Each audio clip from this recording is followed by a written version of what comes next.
Hello and welcome to the maiden flight of A Bee in Eden. My name literally is the bee, or rather the popular girl's name that derives from that busy buzzer, Debbie. As you might have guessed from my show name of SedonaDeb, I am speaking to you from a beautiful and typical southwestern mesa spot just outside of Sedona, that popular Red Rock destination smack in the middle of Arizona, USA. This is our first show together, so let's get to know each other. Here is what drives me to do the research that produces this show. A great truth hit me a couple of years ago. That great truth was this. If humans are so smart, why are we the only species on Earth that needs money to live? Obviously, that's a rhetorical question. And it implies that humans are not so smart. The fact that we have allowed this system of debt and credit to hum in the background of our lives was enough proof to me that humans are not some kind of evolved species.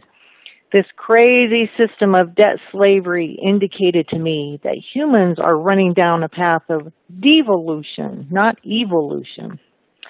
Now, for context, that thought struck me as I began writing blogs about research I had been doing on the subject of the history of banking and finance. You see, my family suffered miserably during the last economic collapse we endured in the United States only 8 years ago.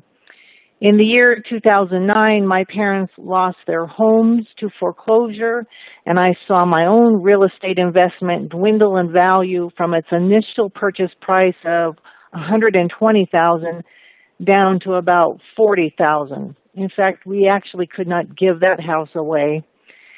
My parents were wiped out, and I'm sure it was no coincidence that both of them fell under the scourge of cancer at about the same time. The stress in their lives surely invaded their health. As it happened, both of them did eventually fall into the big sleep, as I like to call it.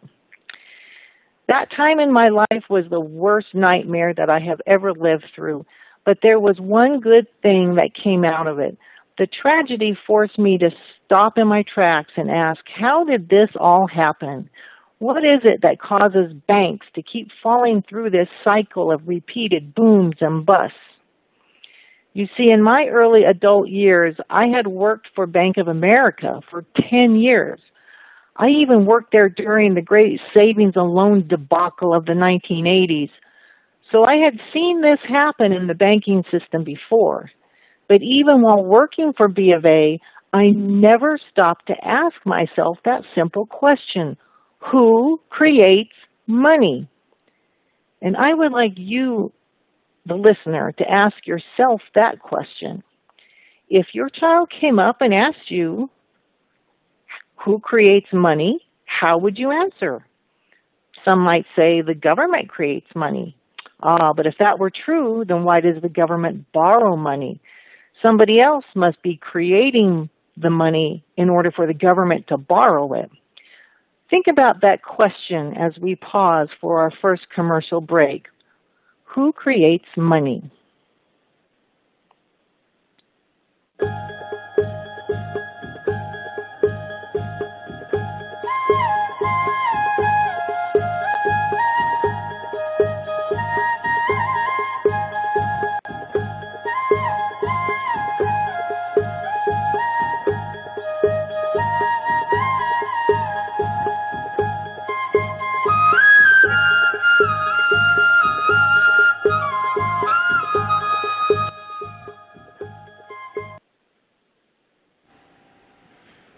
Good afternoon.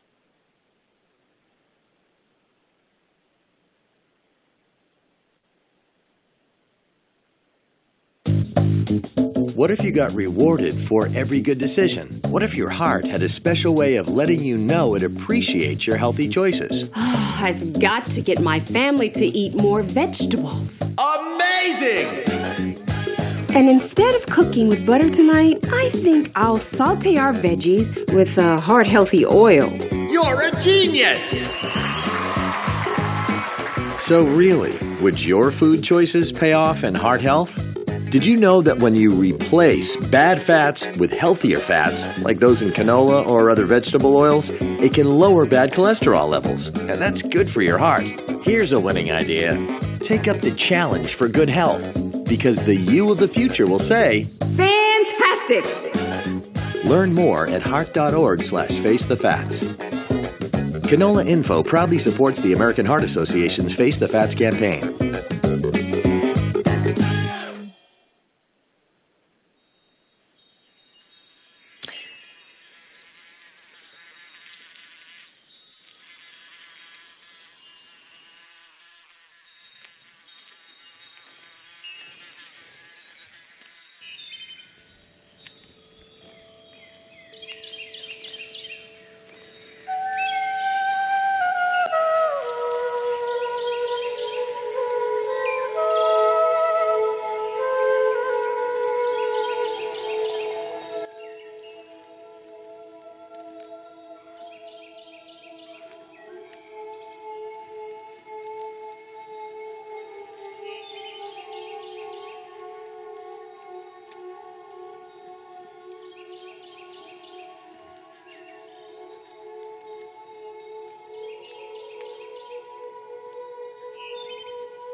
Welcome back to the show of Being Eden.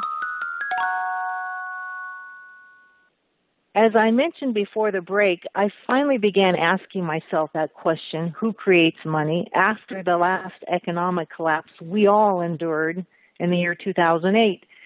I began to research one book after another, and I finally settled on some new books that had just begun coming out, written by a professor who currently lives in South Dakota. His name is Joseph P. Farrell, and one of his books was entitled Babylon's Banksters, The Alchemy of Deep Physics, High Finance, and Ancient Religion. And that book finally began dissolving the scales from my eyes. I never in my life imagined that things like bookkeeping and banking actually originated in the ancient religious temples way back at the dawn of history. I had worked for 10 years in a major bank. And that is a key point. It is a point that even the folks in our audience who consider themselves to be purely secular or even atheists cannot avoid. The history of credit and the history of religion are so intertwined with each other that you cannot separate one from the other. In fact, hang with me to the very end of today's episode because I want to give you something to chew on as we approach the upcoming 15-year anniversary of the 9/11 attacks. That author that I just mentioned, Dr. Farrell, recently published a whole book about that event and its connection to ancient religion and to a modern network of people who have access to hundreds of trillions of dollars. But I'll dangle that here as your dessert for today's show. Now, back to our question, where did money and credit come from? We need to take a look at developments that followed the dawn of man, or some people call it the cradle of civilization. That time period when things began to go horribly wrong debt-wise was shortly after the flood of Noah's day, around the time of the rise of Nimrod, the Tower of Babel incident, and the building of that string of cities that occupied the ancient land of what we would today call the country of Iraq. Now, one of the cities that sprang up soon after Nimrod's time was a city called Ur, and that's just spelled with two letters, U-R, the city of Ur. We're talking about the period of time about 3,000 years before Christ. Ur is famous for being the home of the biblical Abraham. And for those of you who are listening and browsing the internet at the same time, our show page has a link to a few pictures, and you can find them even on my own blog site, which is just the SedonaDeb blog, if you want to Google search that. But I've showed you a simple picture to help you visualize where the city of Ur was located. It was located just south of the modern city of Baghdad and just north of the Persian Gulf. And isn't it funny how even in today's modern times, that area of the region of the world is still a hot spot of war. In fact, in the days of the patriarch Abraham, the Persian Gulf extended much further into the desert than it does today. The city of Ur had a seaport right on the Gulf. So, naturally, Ur became a very important city of trade with places as far away as India, Egypt, and even Spain. Now, for those of you not able to see the pictures, I'll just describe things briefly. The pictures that I have on my show page depict a bustling, prosperous town. And you'll see there's a man at the left edge of the graphic holding something in his hand. It almost looks like an iPad. Well, it certainly was a tablet. It was the literal clay tablet upon which the merchants and scribes would keep their bookkeeping records by literally making tally marks with a stylus into the wet clay. And likely that's what's being done in this picture. There's a bearded man making a count on his tablet while an exchange of grain, goats, and something in a wooden cart is taking place with the help of servants who have their heads shaved. Now, in the background of the picture is a huge central temple of the city that looms in the distance. And it's shaped sort of like the typical Mesopotamian ziggurat, not really like the pyramids of Egypt, but they kind of have like steps up to the top in a ziggurat shape. Now let's stop for a moment and think about how the daily activity of trade took place in those days. Once people began organizing themselves into cities headed by a king and his army, people applied for grants of royal estate, or what we would call today real estate. That's actually where the word real estate comes from. It comes from royal estate. So they would get their land grants from the king to obtain a place to live and set up a farm. The people paid taxes or brought in their surplus to the center of town in exchange for the military protection that the king gave them. Therefore, that's how the temple became a perfect place to store your surpluses from the harvest, or what we would think of today as the treasury. So you can see how the area around the temple became the economic hub of the community. And it made sense to set up your farmer's market right there. It doesn't take a rocket scientist to figure out that people needed to interact with each other, and they needed to come up with a simple exchange mechanism to trade their various goods with each other. I mean, you can figure out it's not very convenient to drag around 10 bags of grain all over the place every time you need to obtain a new cook pot. So the people, or more likely the priesthood of the temple, decided to use pieces of gold and silver as a swap system. And we do know from the archaeological records that the people of Ur did use barley as the product that would express the value of their silver. That is, an ounce of silver or gold would have been set to be equal in value to X number of bags of barley. This is in much the same way that an ounce of gold today equals X number of dollars. And it made sense to use gold and silver this way because of their durability. Gold and silver don't get consumed by fire, and they don't dry up like liquids do. And even if they get eaten by your pet goat, you can still dig out your gold piece once your goat has finished digesting his meal, if you know what I mean. Now, while Ur was incredibly self-sufficient and full of wonderful foods and crafts, Ur was a bit short of her own gold and silver mines. In fact, with the advance of trade and the rise of kingly armies and weaponry, the need for gold, silver, and iron ore quickly outgrew whatever natural mine resources existed in their territory. So it became obvious to the managers of this society that they would need to import supplies of gold and silver bullion from whoever had it outside of their country. And believe it or not, even at this time in history, all gold and silver mines were owned by tightly controlled private family business networks. We will talk about that more in future shows, but for now, let me just say that again. The flow of gold and silver from the mines was tightly controlled by elite networks of families. However, those gold mine networks certainly collaborated with the temple and with the agents of the temple. In fact, there was quite a network of constant communication between the temples, the economic hubs, and the administrators of the gold mines. For proof of that, I'd like to read you a short passage from the book, The Babylonian Woe, which was published in the 70s and is now out of print. However, I do have a free version of the book available as a PDF file that anybody can download for free. And on page 4 of this book, forgive me, I'm going to reach across my desk and grab the book. This is what he says. Originally, the state and the temple corporations were the only bodies which possessed the necessary stability and resources for establishing widespread commercial relations. Now notice this next point.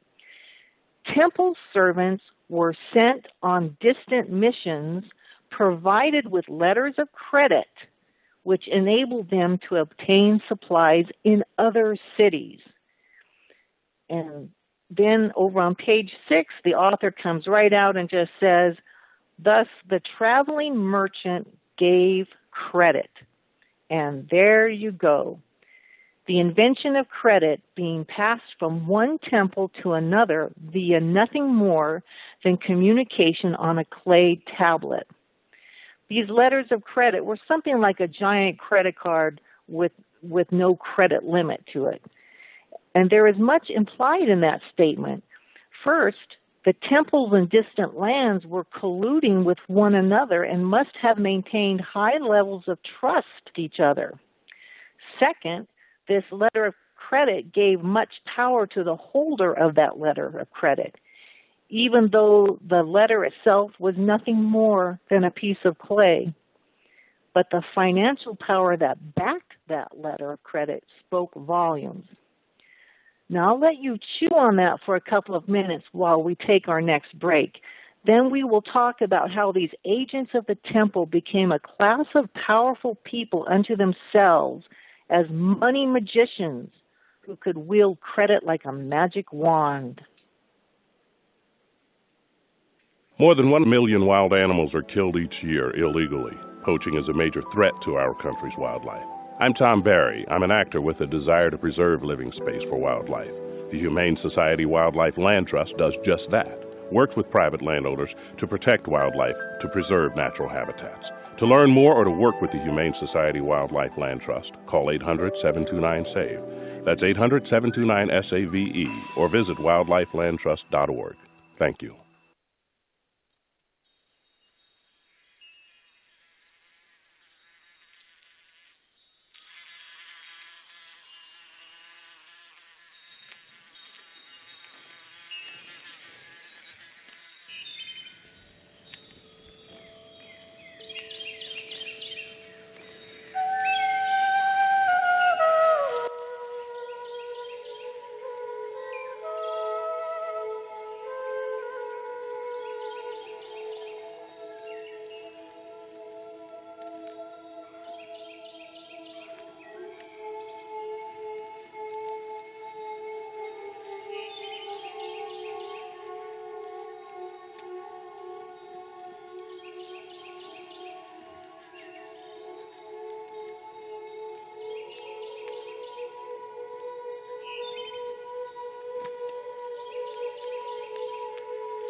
Welcome back to the show.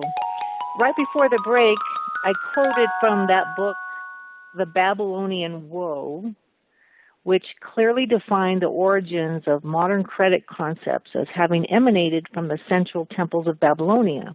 Now, interestingly, the very last book of the Bible describes the future fall of a symbolic Babylon, a religious empire. Interestingly, again, chapter 18 of Revelation makes many references to the traveling merchants who weep at her destruction.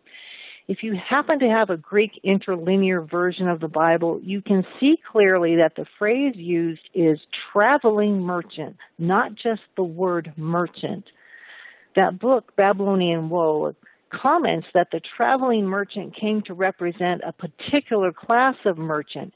He wasn't just your average storekeeper, but specifically a person who worked as an agent of the temple, granting the use of credit internationally to acquire the goods and services needed by the temples.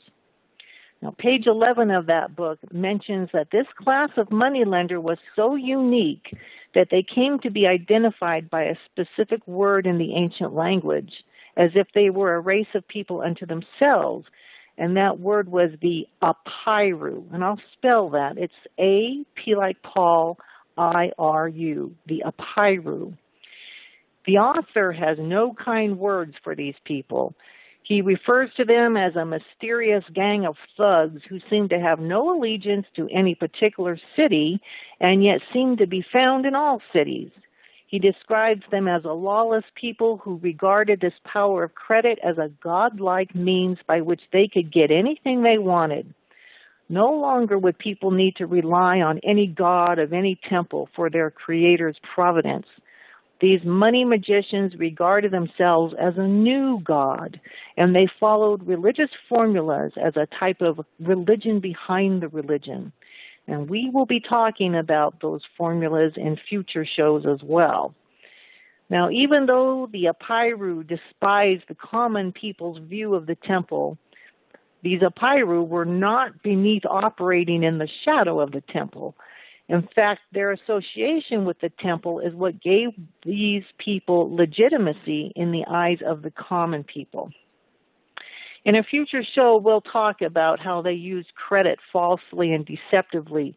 You'll see similarities to activities we have heard today in our time, things like fractional reserve lending and the charging of interest.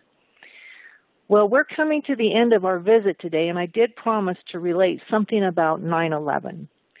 Earlier this year, Dr. Farrell published a book entitled Hidden Finance, Rogue Networks, and Secret Sorcery, with a subtitle of that book of this phrase, The Fascist International, 9/11, and Penetrated Operations.